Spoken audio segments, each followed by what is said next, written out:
In this video, I want to talk about something very important. I need to talk about it. Season of the Deep is out, and it's been out for a couple days. Yippee! You know what that means? A guide. That is what I'm here to do. So buckle up after a quick message, then the quick story summary I got, activities for the season, upgrades, and a guardian's favorite thing, loot. Quick message, thank you for the support on these videos as well as feedback. I haven't uploaded for about 3 weeks due to testing and in general, not wanting to do anything. Enjoy this video of me wanting to do stuff, and if you want to blame something, blame Zelda Tears of the Kingdom. It's also summer break for me. I'll actually try to upload. Where does my summer start? Deep oceans of Titan. Start off with a quick story summary. After Season of Defiance, we avenge Amanda's death. Titan reappears in Saturn's orbit after 2 years of it disappearing due to the Pyramid Fleet. From the teaser trailer, we get a distress call from Deputy Commander Sloan. Veterans will recognize her, but if you don't, she was the vendor for Titan back in the day. Also, flashback to like 5 seconds ago. Yes, I said oceans, because Titan has 2 oceans. One is liquid methane, then separated by a layer of thick ice, like we have, but very, very frozen, because Titan is very cold. And then a water ocean. As of this paragraph being written, the season was not out. But after this sentence, we'll get to the season. So, we do get to Titan with Lord Saladman, Saint 14, Zabala, and Dimter, who just came by knowing you were saving Sloan, and, you know, Drifter's like, she owes me drinks. We fight into the arcology until we go under the methane ocean. We then die due to not having oxygen. Drifter gives us a diving kit, and we go under the water. Well, under the methane. Skip like 5 minutes later, and we meet Sloan, who explains she decided to tap into the taken columns by taking herself, along with a new friend Asha, who's a big fish which Sloan could talk to. We then get some real diving kits thanks to Golden Age tech being left around, and then Dimter creates the artifact. We then go do the salvage activity. Now we can finally hit the activities with the best one for last, of course. First, salvage, which is doing tasks that fix the arcology or stop the enemy from blowing it to pieces. The goal here is to collect Golden Age technology. These tasks can be fixing cranes, destroying crystals, and then killing wizards to stop a ritual. Securing a salvage yard, defusing bombs, and more if I hadn't missed any. They're relatively easy to follow. Cranes can be fixed by grabbing the fuses marked on the map and putting those in the cranes. The crystals got me stumped the first time, but what you need to do is wait for a taken ogre to spawn and kill it, dropping a little laser device, shoot the laser at the crystals to break them.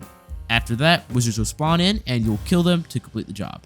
Securing salvage is done by just not letting any fall and touch the darn boxes, so get your ad clear in check. And then we have defusing bombs, which is like Countdown for us veterans who remember that.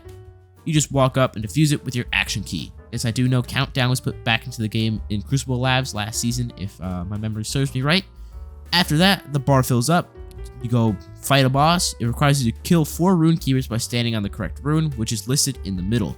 You go find the plate, shoot the runekeeper, they die. You fight the boss and do the same thing to the boss. There'll also be runekeepers, but they are not too important. But better dead than alive. You kill the boss and GG's. Next up is deep dives. It starts off with you grabbing a buff from Asha. You then kill hordes of enemies. You want to mainly kill the brigs and servitors to collect coral egregore.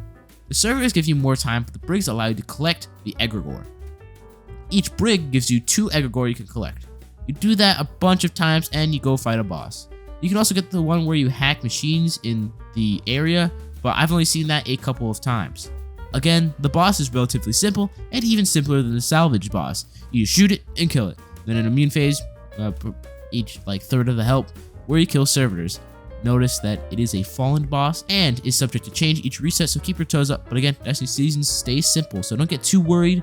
Same goes for like the mechanics. There also seems to be more levels such as Midnight and Abyss. At the end, you get your loot.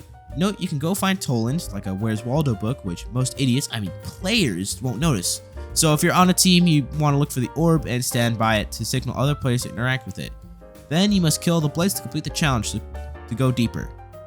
Honestly, if you're trying to get the Toland orb, just like find a fire team that wants to do it. Playing with randoms isn't going to help.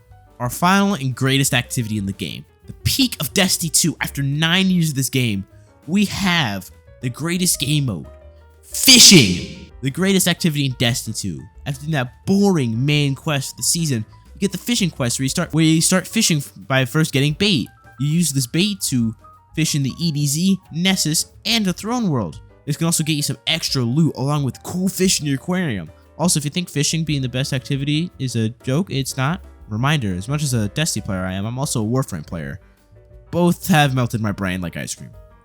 That brings me into the upgrades. The upgrades are back, but different.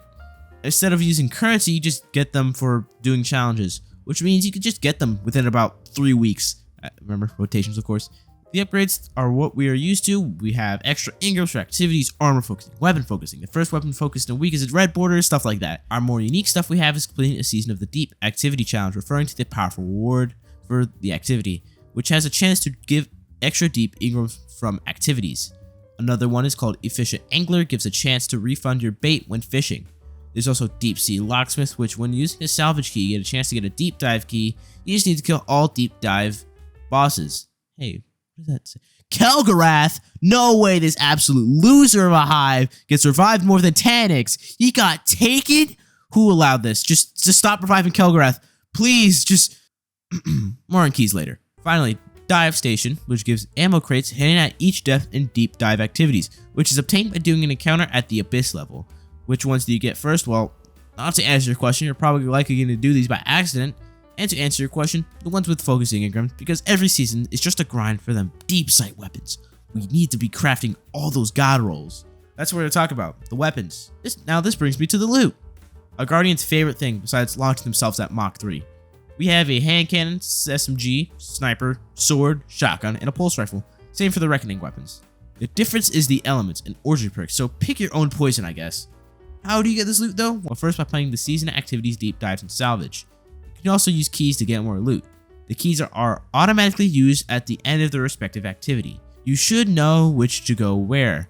Yes, in the square hole of course, but being serious, deep dive keys are for deep dives and salvage are for salvage keys. Going off the experience of last season, it'll most likely be like last season, Season of Defiance, where you get deep sights really easily. So go get some loot. Along with that, fishing. Once you get all your fish, you can dunk them into a terminal here, put them in the aquarium.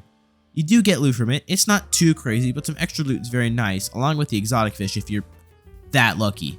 The loot for this season is all really good, as Reckoning loot is very good, and the taken weapons are based off the Reckoning loot, and with what I've used so far, so good.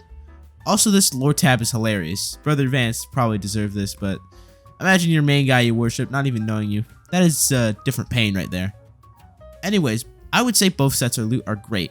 And as of uploading the new dungeons out, so there's that along with the reprised Last Wish weapons, which is pretty good. You want to be crafting them to get the best out of them, so no need to have 12 rolls of one gun in your vault. And deep sights last season should be easy to come by if you have keys to open the chests. In summary, get keys for both activities, do some fishing, focus some engrams. You'll also be getting engrams doing activities like last season where you had 200 war table engrams. That was a ton of engrams. Well, that is Season of the Deep, from the story to the loot they can get. And if you found this very helpful for rolling down in the deep of Titan's methane ocean, and if you did, hit subscribe and then watch these videos on screen for more helpful Destiny 2 and Warframe guides, or gameplay videos. Also, this video took extra long because I was on a little vacation for a little bit. This is pretty fun. Just watch the videos on screen.